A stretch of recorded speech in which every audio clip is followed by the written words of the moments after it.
Alors maintenant, pour l'application, la troisième application, c'est 3, implique. Donc on suppose que le cœur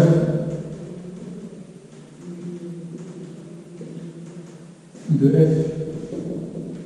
égale cœur de f carré. Nous allons démontrer que cœur de f et l'image de f sont supplémentaires dans le.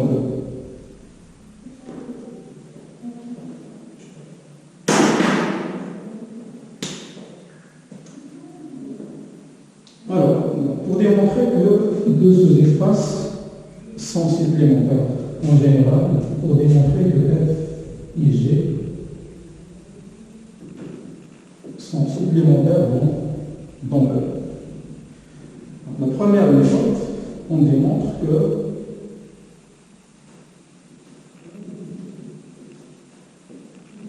f plus g est égal à e et la somme égale à e et que la somme est une somme directe. On a vu que pour deux sous-espaces vectoriels, elles sont en somme directe si f inter g est réduite au singleton 0. Bon, donc on démontre que f plus g égale à e. Pour démontrer que f plus g égale à e, on démontre que tout élément de e s'écrit sur la forme un élément de f plus un élément de g. Et ensuite, on démontre que l'intersection est égale à 0. Donc on considère un élément x appartient à f inter g et on démontre que x égale à 0. Mais en dimension finie,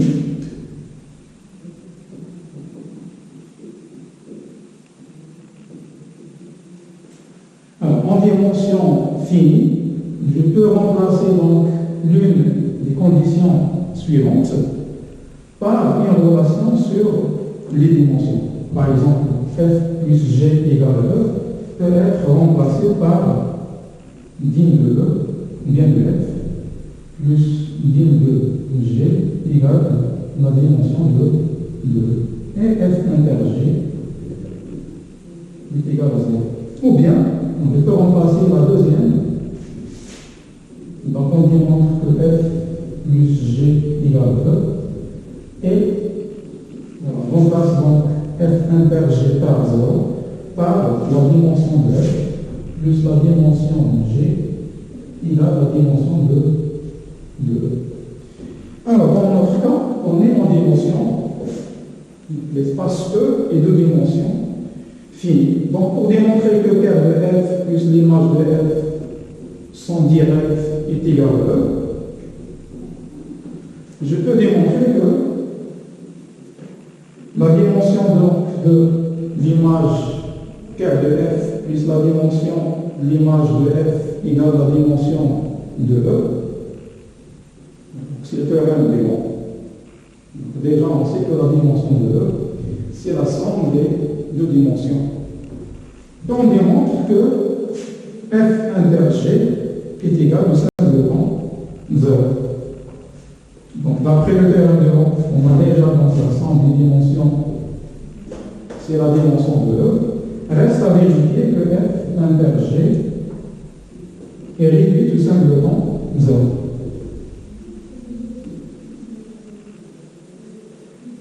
Donc, d'après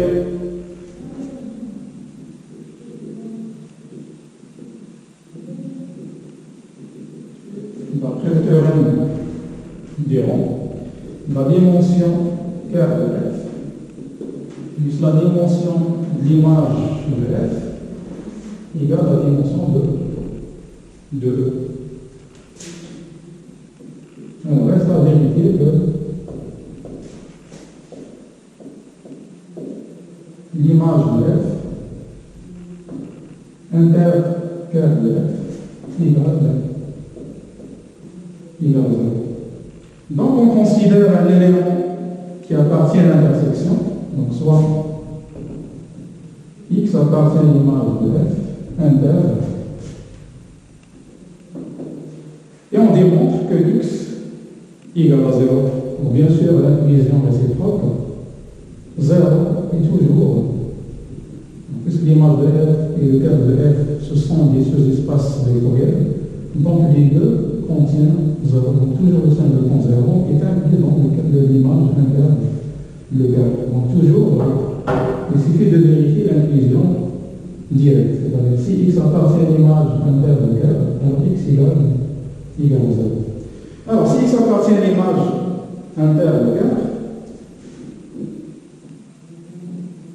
x appartient au terme, donc son image est nulle. X appartient à l'image de f, donc x écrit sur la forme, il existe un certain x' appartient à e, tel que f de x' égale à x. X appartient à l'image de f. Donc x c'est l'image d'un certain élément de e.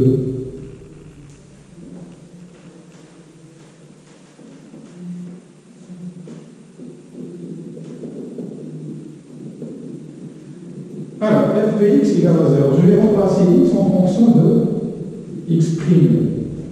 Donc, on obtient f de x égale f de x', donc c'est f carré de x', qui est égal à 0. C'est-à-dire,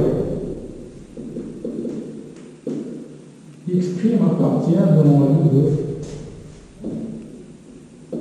de f carré. Mais d'après la propriété de Troyer, le noyau de f carré, c'est le noyau de f, qui est égal au terme de f. X' appartient au noyau de f, donc son image par f est égale à 0. Mais f de x', c'est x. Alors, on obtient x égale à 0. Donc, on a démontré que ker de f inter l'image de f est égal à 0. Voilà, donc l'intersection est réduite au simplement 0. La somme des dimensions, la dimension du ker de f plus la dimension de l'image de f est égale à la dimension de e. Conclusion. On conclut donc que l'image de f et le ker de f sont supplémentaires dans E. Voilà donc deux les équivalences. Donc 1 est équivalent à 2, équivalent à 3. Voilà, donc faites attention. Donc l'image, en général l'image, il ne faut pas confondre donc, le fait que l'image et le ker sont supplémentaires avec le théorème d'Héron. Le théorème d'Héron dit qu'en dimension finie, la dimension du ker de f plus la dimension de l'image de f est égale à la dimension de E. Ceci n'implique pas que le ker de f et l'image de f sont supplémentaires dans E.